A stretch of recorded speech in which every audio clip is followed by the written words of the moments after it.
got a DNA test done. Just to check, you know?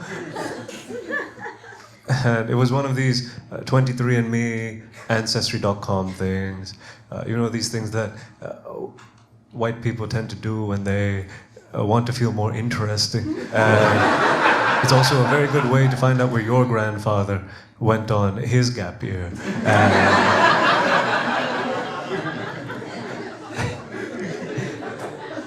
I got it done mostly because I was curious. You know, because Sri Lanka, we're quite an isolated little island, but we have had quite a few visitors over the years. And not just Europeans, not everything is about you.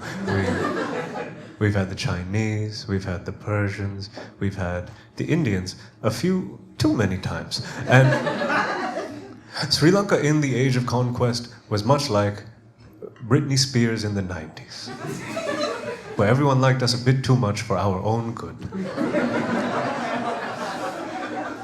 And Sri Lanka now is also much like Britney Spears now.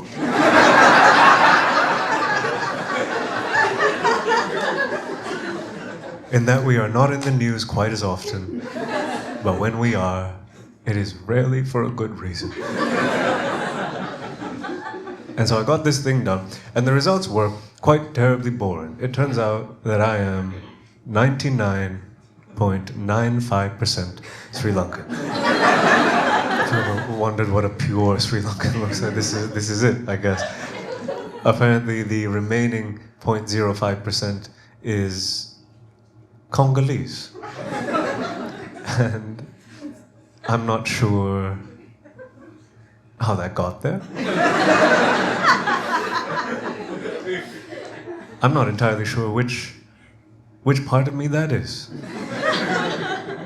But it is certainly not where I might prefer it to be.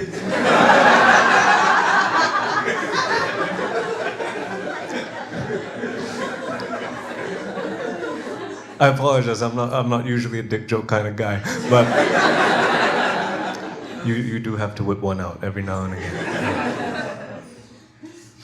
I like to consider myself a relatively, I'd say, progressive person, but sometimes the vocabulary of being as such frustrates me somewhat, especially as it pertains to groups that I am a part of. I'd say there used to be this term for poorer countries like Sri Lanka called third world countries. And it always felt a bit mean, but I never minded it because it also felt honest about how the rest of the world feels about us.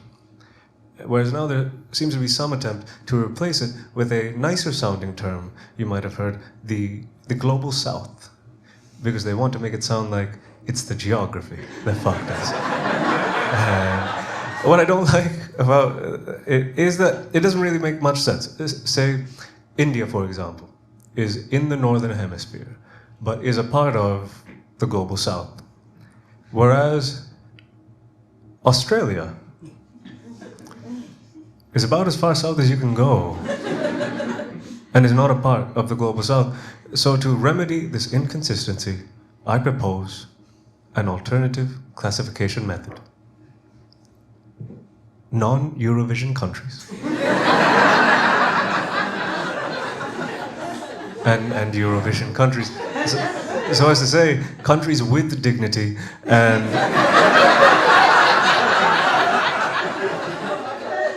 those with enough money to no longer need it. Congratulations. You've done very well for yourselves. The other one I don't like very much is, in many ways, the big one. It's the phrase "people of color," where I understand its utility to say, describe the shared experience of everyone in the world that isn't white. I get that. But what rubs me the wrong way about it is just the phrasing, people of color, seems to suggest that there are people, and then there's us. And technically, there are more of us. So maybe we should be people. And y'all can be people without color or something. It doesn't feel very nice, does it? It's a bit condescending.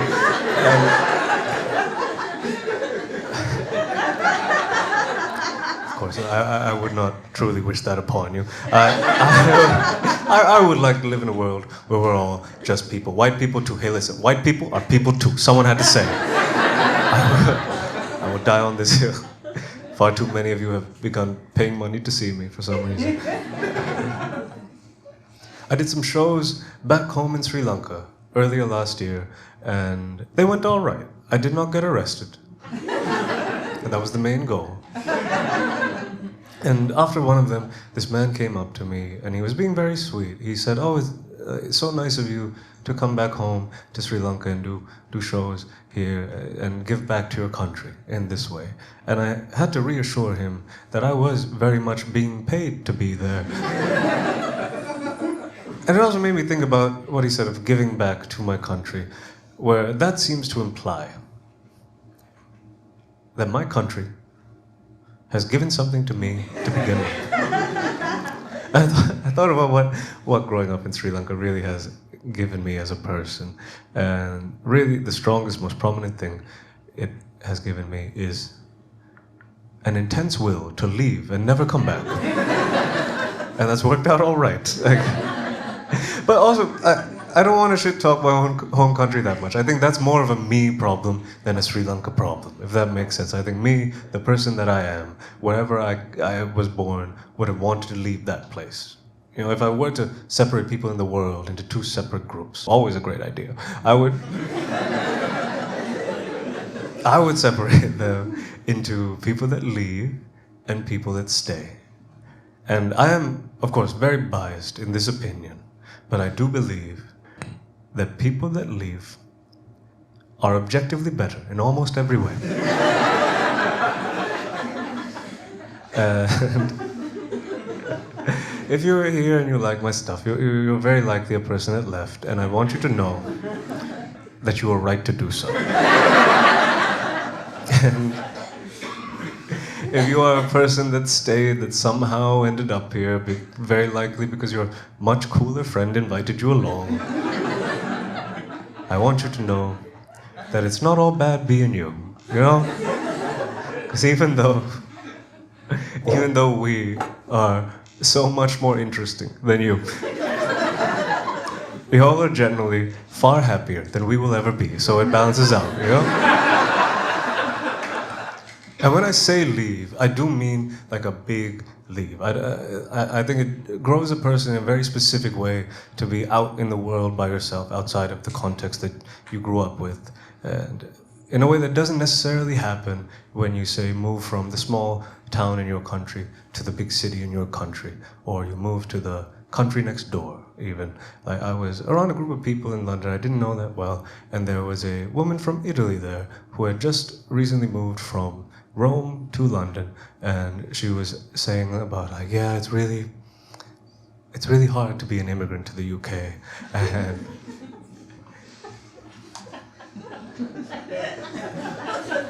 And then she found my eyes in the circle and said, like us. I said, listen, Bella, I'm sorry, but if you move from one Eurovision country to another Eurovision country, you are technically an immigrant and perfectly within your rights to refer to yourself as such. But please understand, there is no us. If you ever use the machine to go through passport control at the airport, no us. Unless you know a passport control officer by name, face, and finger, know us. People say this thing, right, that everyone has a moment growing up when you realize that your parents are just people too. I think that's very true. I think what people don't say quite enough is that if you are extra lucky, you might have a second moment where you realize that your parents are particularly shitty people.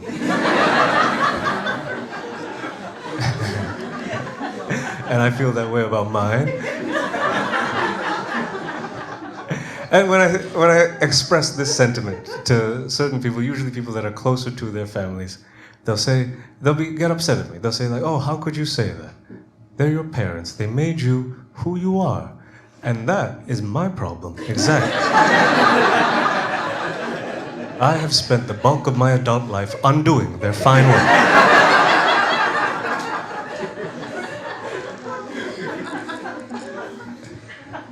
And I would get into it with them a lot.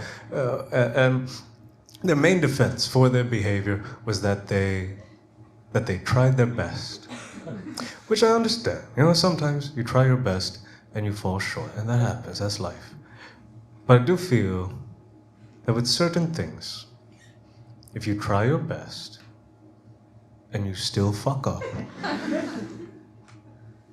you're a fuck up. It's fine.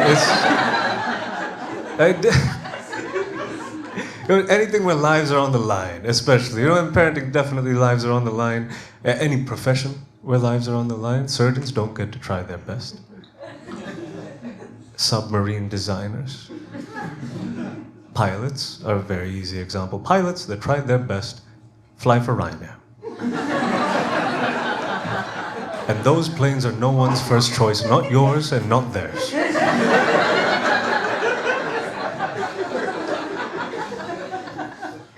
And people will often use all sorts of excuses to justify staying in a bad family situation. Usually along the lines of logic that family is family, no matter what. My favorite out of all of them is this phrase, blood is thicker than water. And it is true. Blood is thicker than water. But so is shit.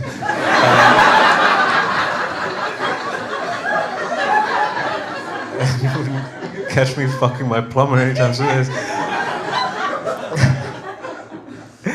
So I haven't spoken to either of my parents in a little more than 2 years now. Someone just, please don't. Because when I tell people this in life, they'll often react like I just told them a sad thing. And that is only because y'all do not know my parents. To be fair, I did not do it in the best way necessarily. I just sort of slowly faded out of it. I ghosted my parents, is what I'm trying to say. And I think because of that, both my dad especially act like weird exes that haven't quite gotten the message. Where it used to be that every 3-4 months, I'd get a message from my dad at 4 a.m. on a Saturday. Just, hi. 45 minutes later, thinking about you. And so I would try to match his energy and replied, what are you wearing?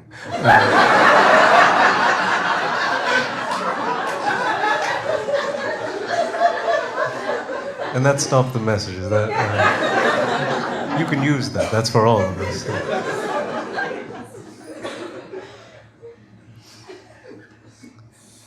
I've been doing this now for almost 10 years.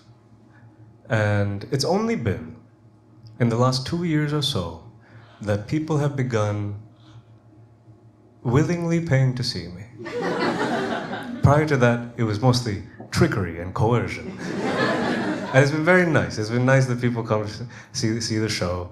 And it's also been fun to see who comes, and I could sort of look at the crowd and see I talked about this, so these people are this sort of thing. And I'm mostly happy. There are a few demographics that do worry me somewhat. And this is in 2 parts. The second is a more written joke. And the first is it's something I need to get off my chest.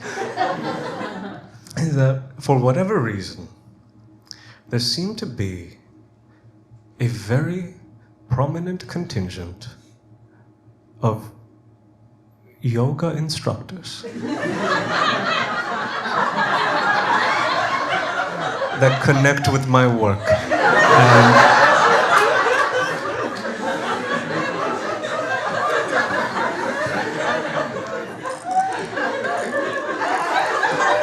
I'm not sure what you think it is I do, exactly. I don't know, I've never spoken about yoga, I don't know what I've done to incur the wrath of your people. I'm aware of what I look like, but even so, even so, no. It does not justify this behavior. At any given show, there will be more yoga instructors than there are Sri Lankans, and that is odd. It's odd, and it keeps me up.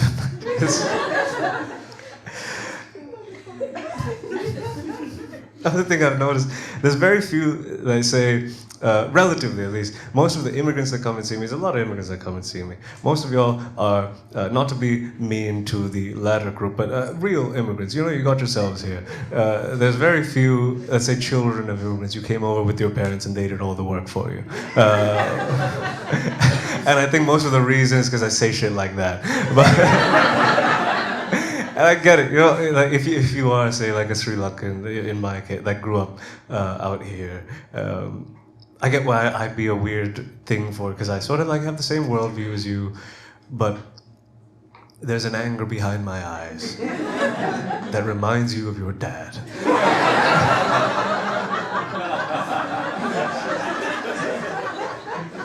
And something in my words that suggests that I do not respect your struggle. And you're right, I do not. And I don't think I should. It's also funny for me that when I meet, say, like Sri Lankans that grew up out here, or generally even South Asians that grew up out here, y'all are often far more conservative than we are back home. And the only thing I can think of as a reason for that is that, say, your parents moved over here in the 70s or the 80s, they kept that version of the culture, you know, and raised you with that. And like, I have a friend out here, not Sri Lankan, He grew up in London, but in a very tight-knit Indian Gujarati community, and he is my age, 30 years old, and celibate by mostly his own choice. And I was speaking to him like, man, this is a very intense decision you're making about your life. He was like, don't you want to live with a little bit more freedom? And he said, no, you know, I want to be true to my culture and do things the way my family would have done them back home. And his family is from Mumbai. And that is a city that makes London look small and provincial. And I tried to explain to him, right, if you grew up in Mumbai, you would have likely lost your virginity at 16 to your A-level French teacher while her husband washed or something.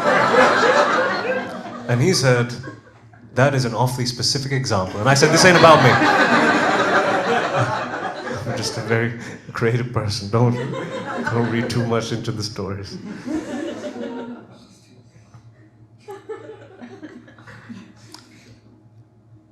I got called a Paki in public recently. It was strange. It was strange because I know intellectually that this is a bad word, but I did not grow up here. So it doesn't really like have that emotional power to upset me, necessarily. I mean, hell, I'm Sri Lankan. I look down on Pakistani people too, you know. It's what it is.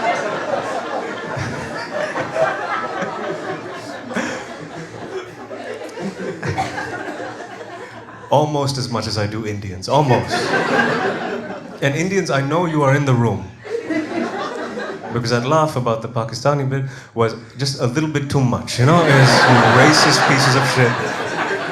I swear. I'm happy you're here. Listen, Indians, you are the most methodically racist people I've met in my entire life. It's amazing. I'm impressed. It is only from the mouth of an Indian person I've heard the words, I can't be Islamophobic. I've read the Quran, which is very counterintuitive to me. Because usually, if someone is racist, you can at least use ignorance as an explanation as to why they might feel that way. Whereas this person went and did homework to be more effectively racist. And the only thing worse than being a bigot is being a bigot and a nerd. It's just embarrassing. I'm finding that a lot of the white guys I hang out with are having a little bit of trouble adjusting to changes in society. One guy, and many say the same thing with some version of the words, it's really hard to be a white guy right now. And whenever I hear these words, I always reply, please, do go on.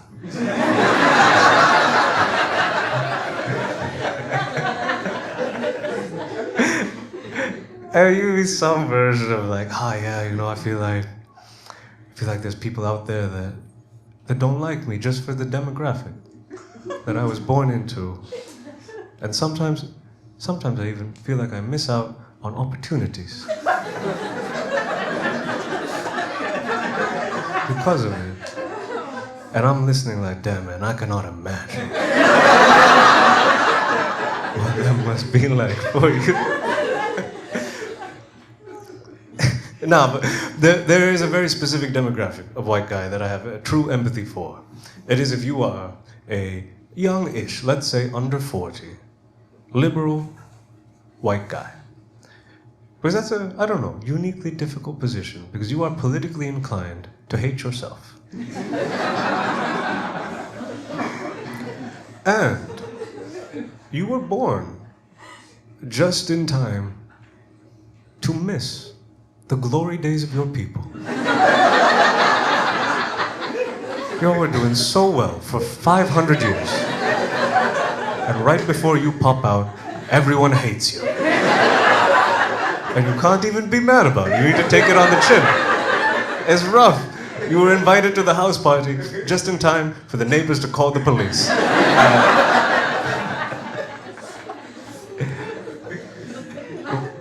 One of my closest friends in the UK is a white man, if you will.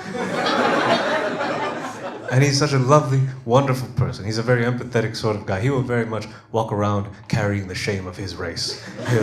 He'll introduce himself like, hi, I'm Joe, I'm a part of the problem, nice to meet you. And I was complaining to him, he'll be upset, like, get sad about stuff that isn't even his fault. You know, I was complaining to him about visa stuff one time, and he got very upset on my behalf. And he was like, oh, I'm so sorry that you have to deal with all that, man. And I said, Joe, relax, you are from Essex. If the British government could have found a way to deport you and your people,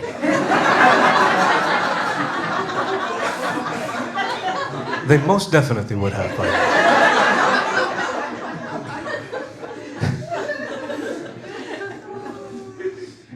Unfortunately, applying for visas is still quite a large part of my life.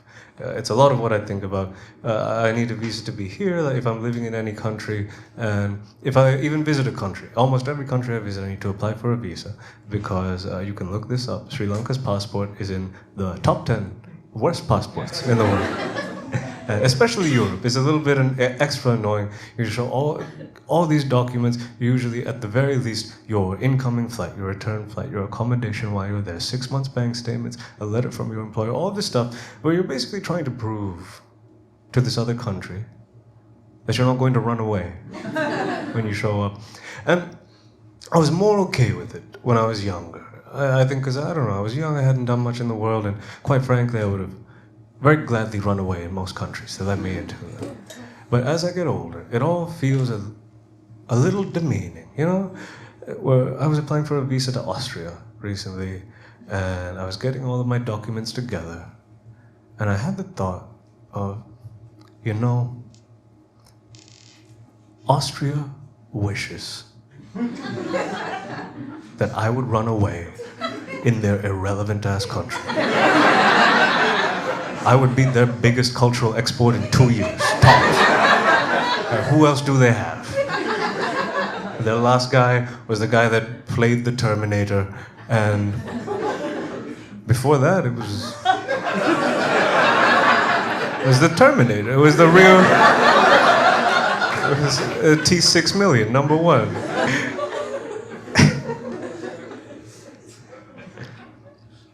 I do this, but I do also have a normal job, a day job. I work as a programmer for a tech company. Because what else am I gonna do? You know? And I've generally made peace with that part of my life. You know, it's keeps my income more stable. It is and has always been the source of my visa, and I don't mind the day-to-day work. But sometimes I say when someone asks, like, oh, the company you work for, what do they do? The only honest answer I can really ever give is that it doesn't matter. I mean, of course, not to me, but more strikingly, not to anyone. And it is this violent meaninglessness that has begun to weigh on me as I get older. And the best way I can put it, like working for a tech company, is that I say you when you were a kid, or if you talk to a kid now and you ask them, what do you want to be when you grow up? I cannot fathom that any child ever looked up and said, when I grow up, I want to be a senior product manager for a cloud-based, AI-driven sex toy delivery platform. It's like Uber, but for dildos. Like, fucking shut up. And they're all like this. And more children would rather become a firefighter than work for a tech company. And that is because children are smart. And they know, at some level, even if not practically, spiritually at least, it is sometimes better to run into a burning building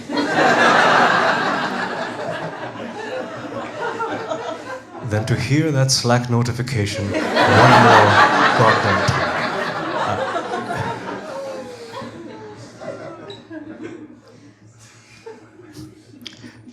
The programmer thing wasn't always plan A. My first attempt at successfully getting out of Sri Lanka was I went to medical school. I finished medical school even, mostly because I didn't have another choice. I never practiced as a doctor though, thankfully, for the public. I knew halfway through that I was far too selfish for that profession, and since I have found my way to show business where my kind belong. But all of my oldest and closest friends are from that part of my life, and they're all working doctors and have been for the last decade. And it's been interesting because we've all, been working the same amount of time, and they have always worked so much harder than I have, and for the majority of our careers, been paid so much less. And it's just felt a bit fucked, just because by some trick of capitalism, my meaningless tech company creates more value for shareholders than a hospital might. Now, I feel two ways about capitalism in general. On one hand, I think it's, as it exists now, is definitely hurting far more people than it's likely ever helped. But at the same time,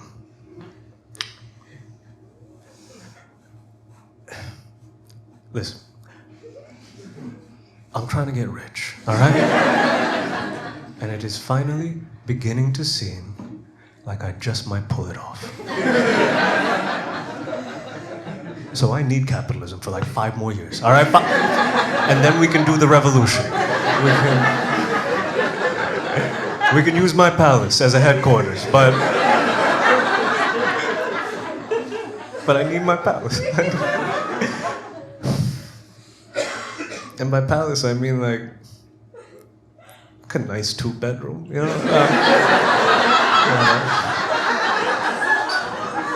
don't think I'm asking for a lot.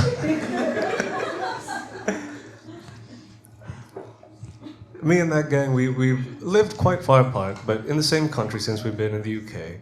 And every year, at least once a year, we will try all get together, and the 6 of us go on a big trip. And we went on one sort of late summer last year, and it felt like a milestone for all of us. It was a trip that made us all feel like, oh, we're slowly moving up in life. Because it was the first trip that we had gone on, as a group or even individually, where the holiday itself was less comfortable than our normal lives. And that is some rich people shit. Because when you don't have money, you save up whatever money you do have so that you can go somewhere kind of nice and pretend to have money for 3 to 5 days. And then for some reason, when you have some money, you somehow spend even more money to often go out into nature and recreate the lives that your grandparents worked so hard to escape.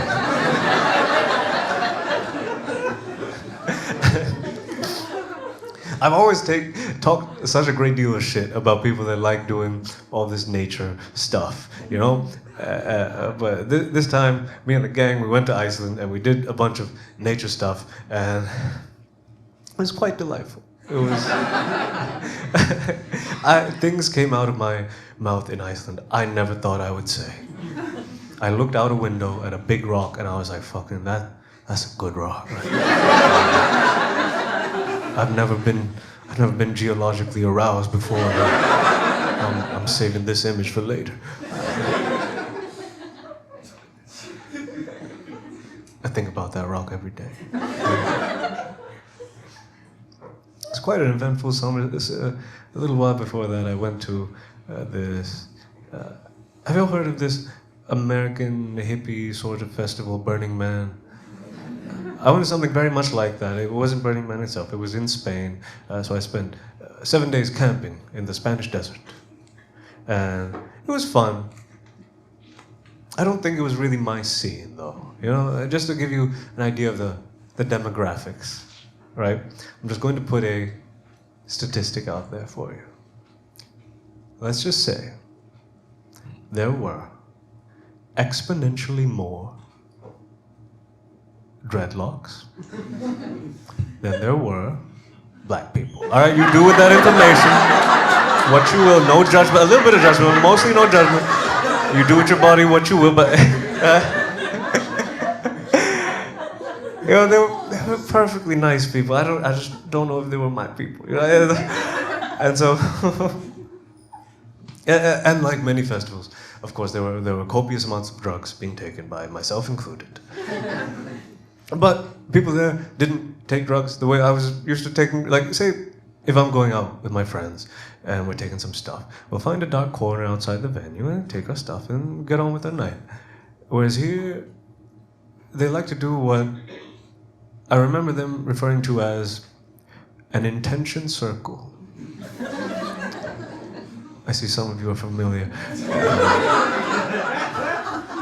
And for the rest of you, if you have not had the privilege of being exposed to such a geometric formation before, please allow me to assure you that it is indeed just as stupid as it sounds.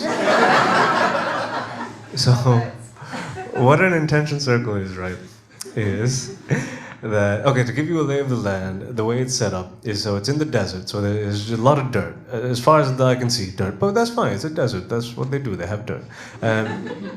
But the festival is set up around this big patch of dirt in the middle. But they don't call it a patch of dirt, they call it the playa. And around the perimeter of the patch of dirt, there are camps. But they don't call them camps, they call them barrios. And I'm always somewhat suspicious when any group of people begins to develop their own lingo, their own little language, because that is cult-adjacent behavior. And I was not trying to become the star of Midsummer 2 Desert Storm, so I was keeping my eyes peeled, you know? And so on the first night before we all went out for the evening, everyone in the camp, in the barrio, got together in the common area, got in a circle, and everyone got out the stuff that they were taking for that evening. And so the thing of it was that before you take your stuff, you go one by one and you tell the rest of the group what your intentions for the evening are. And I swear, right, I have never in my life heard adults sound so sincere, but be so completely full of shit.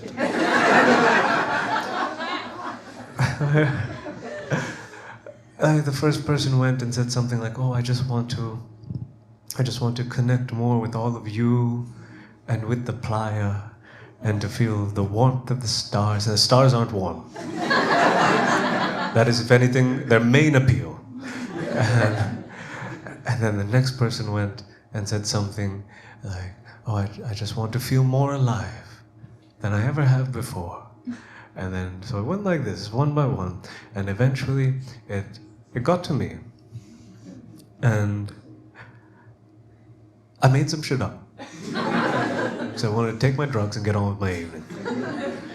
But, because I knew, I couldn't have been honest about what my real intentions for the evening were, because it wouldn't have gone well with my, to-be hippie friends. Because if I was being honest, I would have said something along the lines of like, hey, listen guys, I've been working a lot, and I'm tired. And quite frankly, I'm just trying to get high right now. I feel more alive. No, thank you. I would like to forget that I was ever alive at all. That's where I'm trying to go.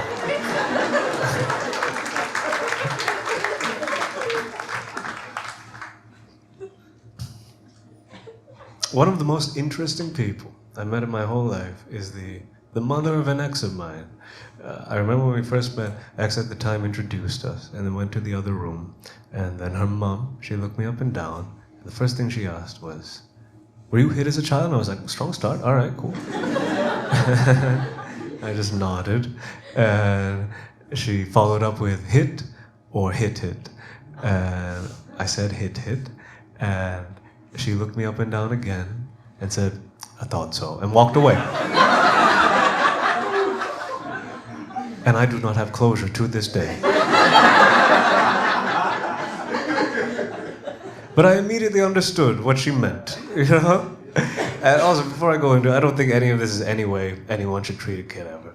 But at least the normal hit, the hit, the normal hit, when it happened to me, it didn't fuck with me that much. Like, to me, that is when you're a kid and you do some dumb kid shit. You break something, or you steal something, or you pee on something, and then you're punished physically for it, which is unnecessary. It shouldn't happen. But at least when it happened to me, it didn't fuck with my head that much. It made sense. I did something bad happened to me, done. Well, it's akin to... It's somewhat akin to when you hear that a skydiver died. Listen, I'm not trying to say skydivers deserve to die. I'm just saying that if you go skydiving and you happen to die, it is very difficult for me to find sympathy for your situation. It's like when you hear that your friend with an art history degree is still unemployed. It's sad. And it should not be that way. But they kind of had it coming,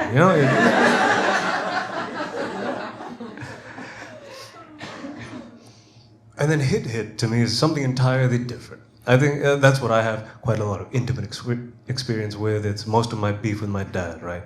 And to me, that's when there's very little to do with the kid at all. It's usually the adult has some adult stuff going on that they don't know how to deal with, so they take it out on the kid. And when you're a kid and that happens to you, you start to think you're the problem, and you get this little hole inside, and then as you get older, the hole gets bigger, and eventually, you're going to want to start filling the hole with some stuff. And that is why drugs and alcohol were invented. In hindsight, fortunately, at the time, I was too broke to invest.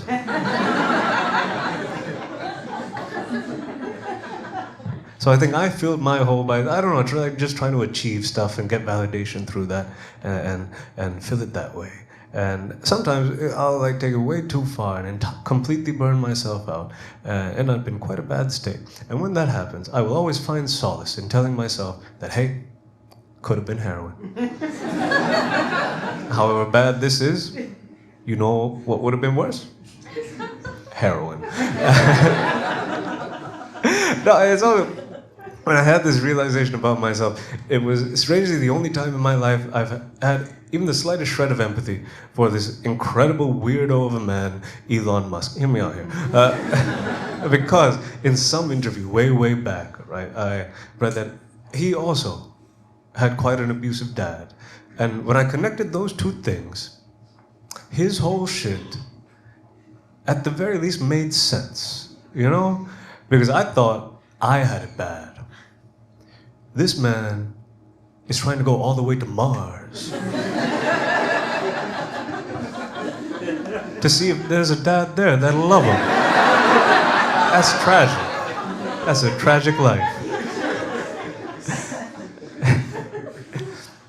I sort of had this realization about myself. It was a lot to process, you know. And I was turning 30 in a few months. I sort of set that as an arbitrary deadline of sorts to have it mostly squared away in my head. Of course, this stuff takes forever, but mostly worked out. You know, because I do feel like, you know, like there's no need to set a deadline, but I do feel like a lot of this, you know, working out your stuff and finding yourself and all that is real cute when you're in your 20s. But when you're a 30-something-year-old man, people don't have time for that shit. Of course, I still have a few years, but I wanted to get ahead of it. You know, I didn't want to leave it alone, forget about it, and then end up at the 70-year-old at an ayahuasca ceremony, going around telling people how I'm trying to meet God, and have a shaman tell me that it's like, wait, 5 to 10 years, you'll meet God. He's waiting for you. You didn't have to come to Peru for this.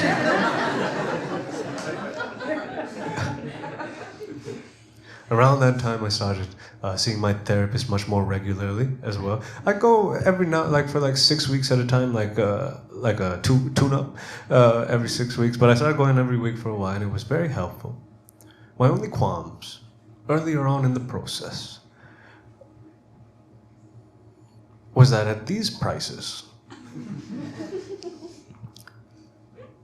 I thought he'd fix me. Like a mechanic, you know? Like I'm the car and he's the mechanic, and I go in and he fixes me. At least for me, I found it very useful to figure out exactly in which ways I am fucked. And maybe gain some insight into just how I got so fucked. But apparently, I am supposed to do all the unfucking myself.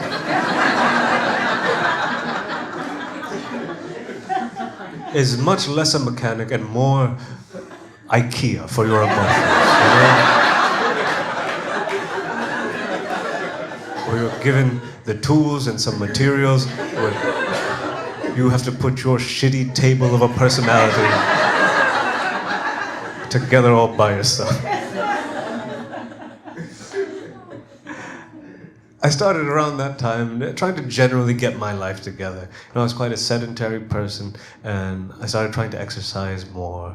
I remember I signed up for boxing classes and yoga classes at the same time, because I wanted the full spectrum.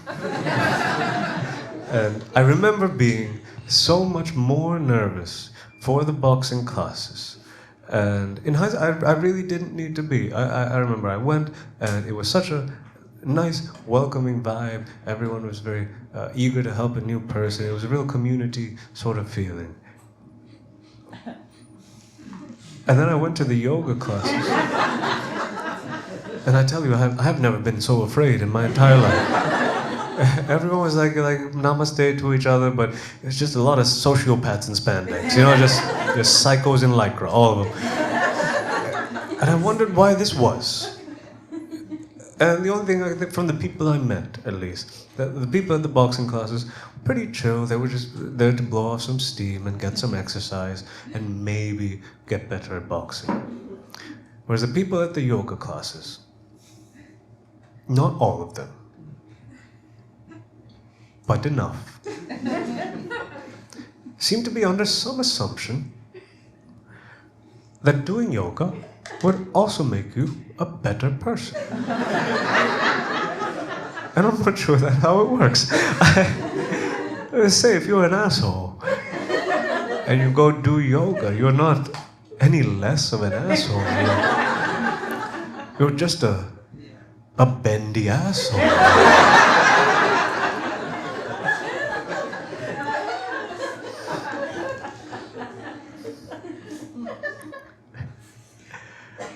I also started looking into like general, I don't know, like there's a lot of this personal development, self-help stuff on the internet lately, and some of it I found genuinely helpful. I did draw the line, however, at cold showers.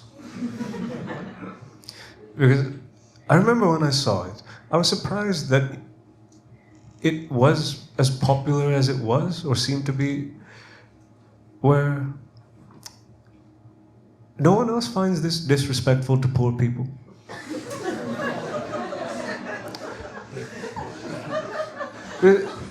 That stuff was mostly all right at home growing up, but there was a period of my childhood where we didn't have hot water in the house.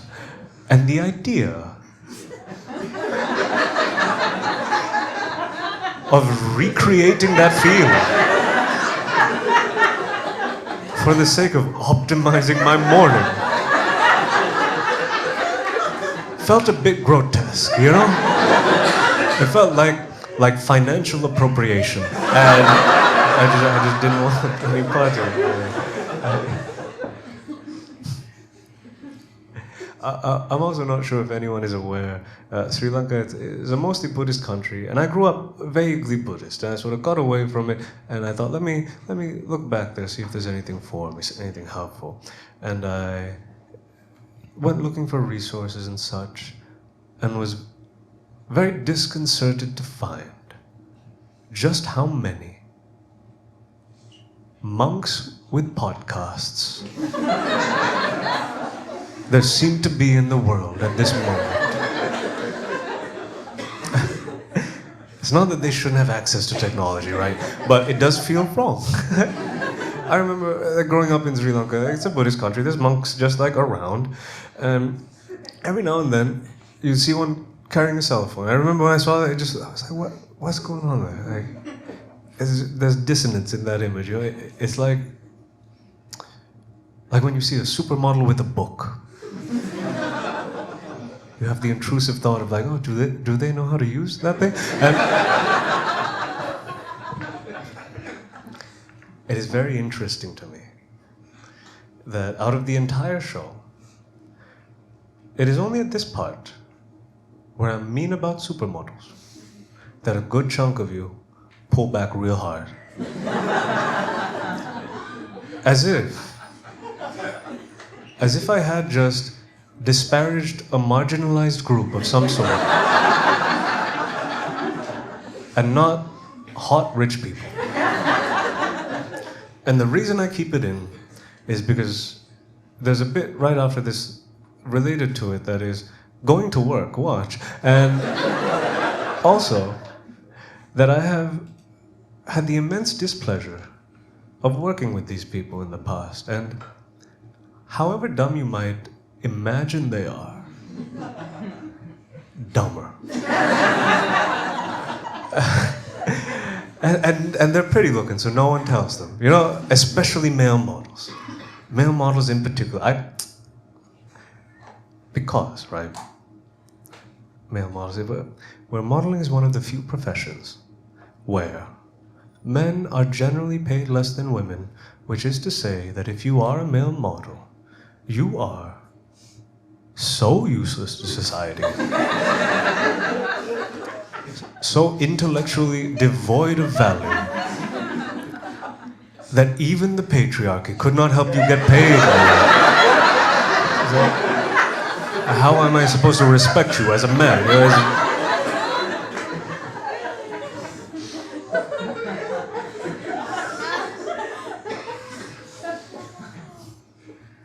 Well, one of the nicest things that's happened over the past years, I've recently become godfather to a small Filipino child.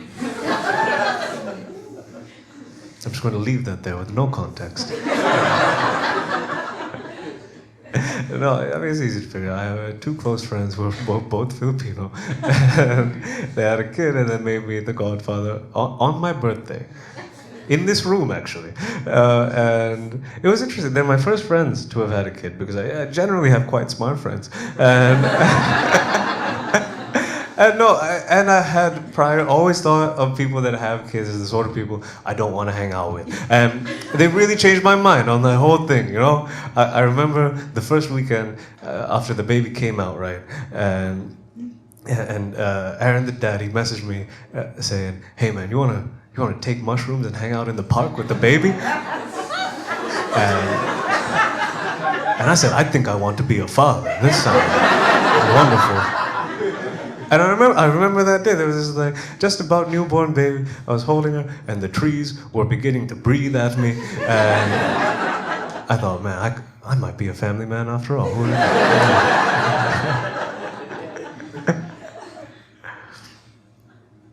I've lived in the UK now for about 4 years, and I've contemplated leaving the UK for about 4 years. Not all parts of it, of course. I enjoy London enough, but like say I went on tour at some point last year around the UK, and this year I only went back to one place. Glasgow. I find my favorite parts of the UK are all the not English parts. And of course, like in Scotland, there's Edinburgh. But I do find that Edinburgh is to Scotland what Mallorca is to Spain. Where they are their countries, technically, but spiritually, the British have taken their soul long ago. And I don't know, living here all this time, I've come to find that what it truly means to be British is to apologize. To apologize for everything except what you should be sorry for.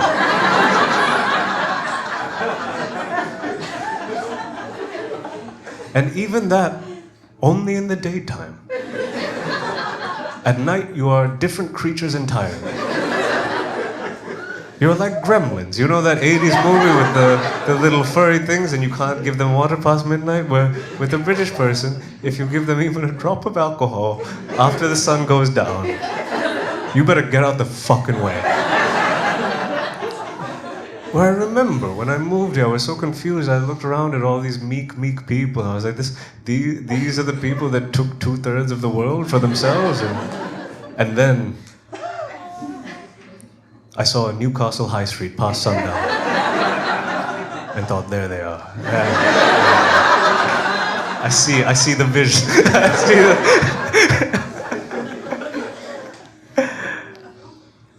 such an odd country. Last year there were these like big anti-immigration race riot things here, and it hit me when all that kicked off that it was the first time in a good long while where this strong anti-immigration sentiment had been such a top-of-mind issue in a place that I was living. And quite honestly, I'd missed the attention.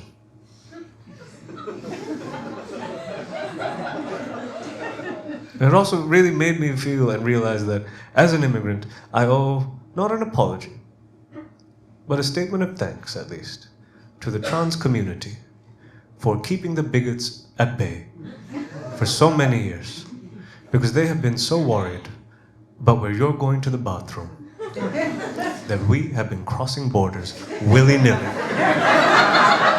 I am quite literally running out of pages in my passport. Numbers are up. It's been a good few years for us.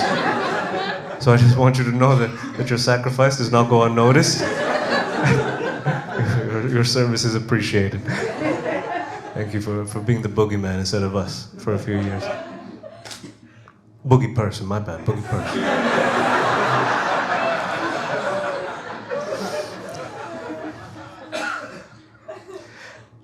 I lived in Germany before I moved here, and I don't know, I'm thinking about, so in a year from now, I'll have my permanent residency, and in a year after that, I'll have my British passport, and I'll be British, on paper, never in spirit. And it's a strange feeling, even like, I don't know, I don't know if I'm going to leave or stay, but it will be the first time. Like, say, I moved away from Sri Lanka just because of lack of opportunities for what I want to do with my life. And then I moved to Germany. And I'm from Germany to here to make stand-up happen a little bit more. And now it's happened enough, where I don't necessarily need to be here anymore. So in 2 years, when I make that decision to leave or to stay, it'll be the first time I'm doing it for an emotional reason and not a practical one. And that's a weird place for me, to know that I'll, at that point, no longer be an economic migrant. I'll be, dare I say it, an expat.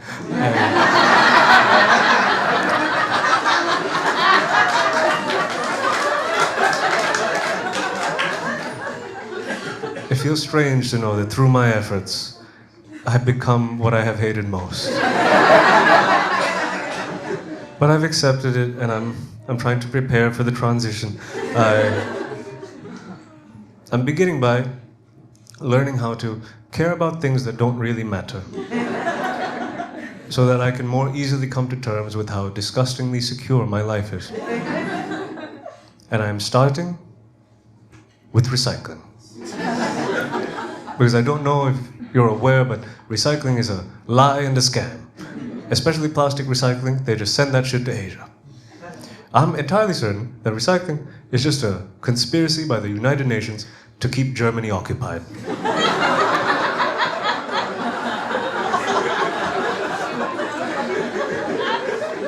Because you might not be aware here, but I've been to a lot of places and people recycle everywhere, but not with the joy of the fatherland. Right? It touches something in the German soul to recycle. I'm entirely certain that those 3 bins are the only things standing between us and a Fourth Reich. All right? I'm sure that post-World War II, the powers that be got in a room in Geneva and said, okay, we cannot let this happen again. We know they like to sort things and throw them away.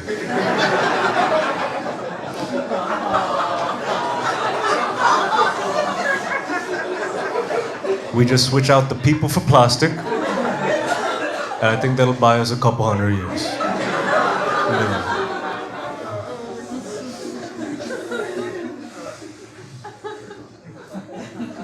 Thank you for coming along with me for it. I know it was hard for you, but it was a fun ride. I think about moving back to Germany. I lived there, and it was fun. It was fun when I lived there. I lived in Berlin, and when I thought about moving there, but every time I go back, I am overcome with the feeling of like I'm too old for this place. My sexual fantasies right now are much less Berghain dark room, much more public library. That's where I'm at right now. And at certain times, I will, especially compared to London, miss Berlin a lot. London is a very quite an uptight, very businessy sort of city, and the people reflect that to some extent. Like, I was at a train station once, and this lady came up to me and immediately said, "Are you straight? Are you single?" And it took me a moment to process exactly what was happening. Is this a flirtation or a confrontation or a census of some sort?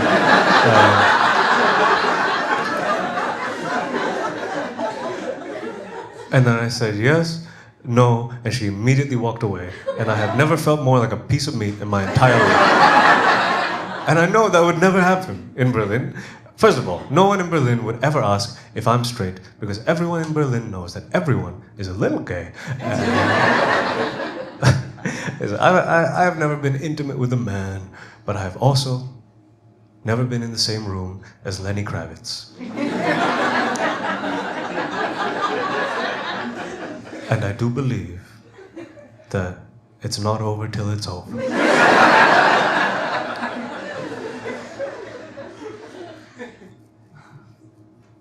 I'll leave you all on this. My main reason for maybe leaving here being so top of mind is that not any of your social issues or anything about what you're like. It's annoying, but I can deal with it if I'm being paid enough. But it is very specifically that it has come to my attention especially in the last couple of years, that you are becoming poor. And I do not fuck with that. You are one more bad decision away from becoming the northernmost member of the Global South.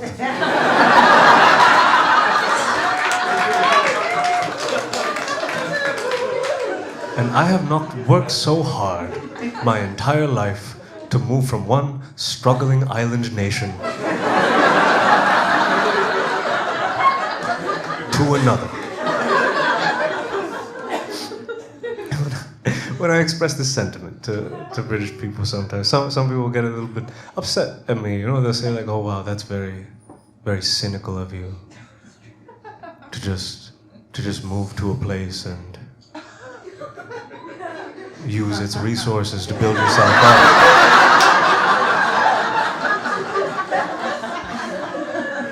And then when it's no longer of any use to you, you just leave. And I said, I'm sorry, man. You know, I'm from Sri Lanka. I learned from the best. If anything, please do not think of it as me leaving. Think of it as you gaining independence from me. That's been my time. Thank you so much.